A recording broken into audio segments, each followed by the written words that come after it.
नमस्कार दोस्तों, स्वागत है आपके अपने YouTube channel study with Arvind में। तो आज जैसा कि आपको पता है एमपी टेट वर्ग 3 की पेपर एग्जामिनेशन चल रहे हैं और 8 मार्च की पेपर का एनालिसिस हम करेंगे। तो आइए शुरू करते हैं पहले क्वेश्चन से। जैसे कि आज पहला क्वेश्चन आया था कि बाल विकास में प्रक्रिया पर बल दिया जाता है या वातावरण अनुभव की भूमिका पर बल पर दिया जाता है या गर्भावस्था से किशोरावस्था के अध्ययन पर दिया जाता है। तो उपयुक्त सही यानी ऑप्शन डी करेक्ट हो जाता है। बाल विकास बच्चों के डेवलपमेंट के बारे में बात करता है। फिर निर्देशात्मक सूचित करता है तो ये किसको, तो ये दर, सीमा, दिशा या विशिष्ट गुण पर, तो ये विशिष्ट गुण पर निर्देशात्मक विकास सूचित करता है। उसके अलावा आज के पेपर में एक क्वेश्चन आया था कि इरेक्शन के सिद्धांत में उन पहलुओं को आमतौर पर किशोरावस्था के दौरान विकसित करने पर ध्यान केंद्रित किया जाता है, फिर युवा व्यवस्था के दौरान कहा जाता है। तो इरेक्शन के सिद्धांत के बारे में आज का के पेपर में यानी 8 मार्च 2022 के पेपर में आज इरेक्शन के मॉडल पर एक क्वेश्चन आया था। उसके अलावा ईवीएस से क्वेश्चन आया था पेंच नेशनल पार्क कहाँ है, तो पेंच नेशनल पार्क मध्य प्रदेश में, कान्हा नेशनल पार्क मध्य प्रदेश में, और मध्य प्रदेश में कितने नेशनल पार्क हैं, तो 12 नेशनल पार्क हैं।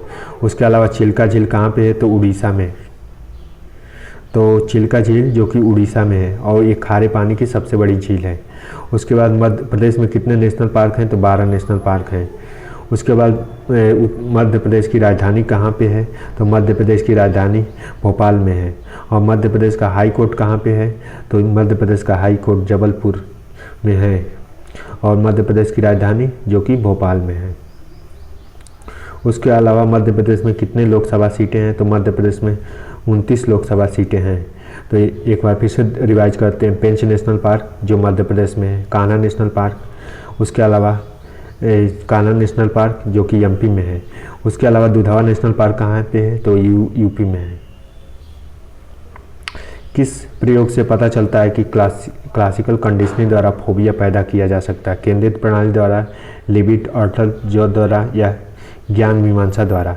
तो लिबिट अर्बट द्वारा क्लासिकल कंडीशनिंग की फोबिया को पैदा किया जा सकता है, इस गतिशील प्रणाली से पता किया जा सकता है।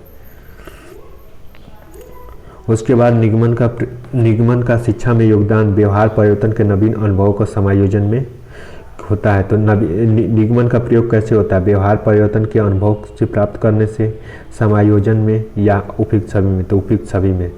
शिक्षा के दोष को गाय के 2 प्रमुख उद्देश्य है, जैसे बालक अपने भावी जीवन की संरचना निर्माण करने के लिए विकसित करता है तथा ज्ञान कराने पर मानसिक विकसित करता है। शिक्षा को उपस्थित व्यवहारिक जीवन के लिए तैयार करना।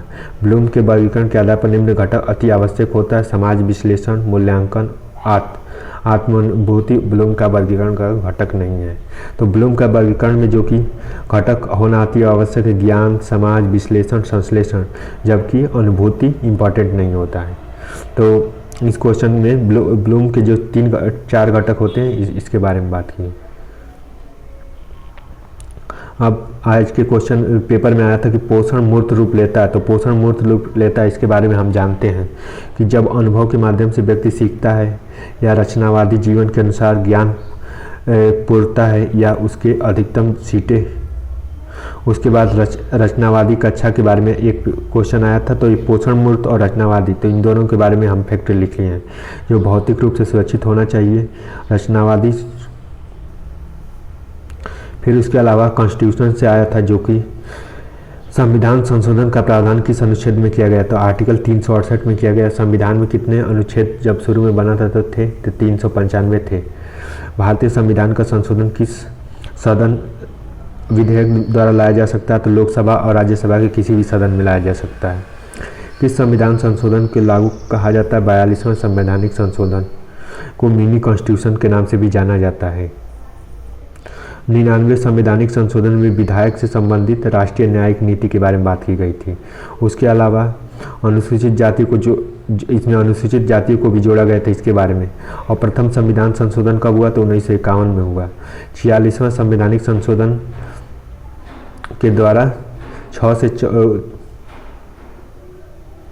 86 46 नहीं 86 संवैधानिक संशोधन के द्वारा 6 से 14 साल के बच्चों को निःशुल्क शिक्षा पर बल दिया गया और अनुसूचित जातियों के बच्चों को आरक्षण में मिला। उसके बाद अनुच्छेद 14 के अनुसार राष्ट्रपति अनुच्छेद चौहान ने 54 के अकॉर्डिंग राष्ट्रपति के निर्वाचन की बात की हुई। 55 में राष्ट्रपति के निर्वाचन की प्रक्रिया, 75 में संघ और राज्यों की कार्यपालिका की बात और अनुच्छेद इतने में इसके विस्तार की बात होती है। और अनुच्छेद 368 में संविधान के संशोधन की बात की गई है। आधिकारिक क्रांति किसे कहते हैं? तो क्रांति नहीं, मतलब आधिकारिक ग्रंथि किसे कहते हैं? तो आधिकारिक ग्रंथि पीयूष ग्रंथि को कहते हैं। और परिपक्वता के संबंध का विकास है तो विकास के कौशल और इसके सहायक दत्ता पर डिपेंड करता है। तो thank you so much for watching this video.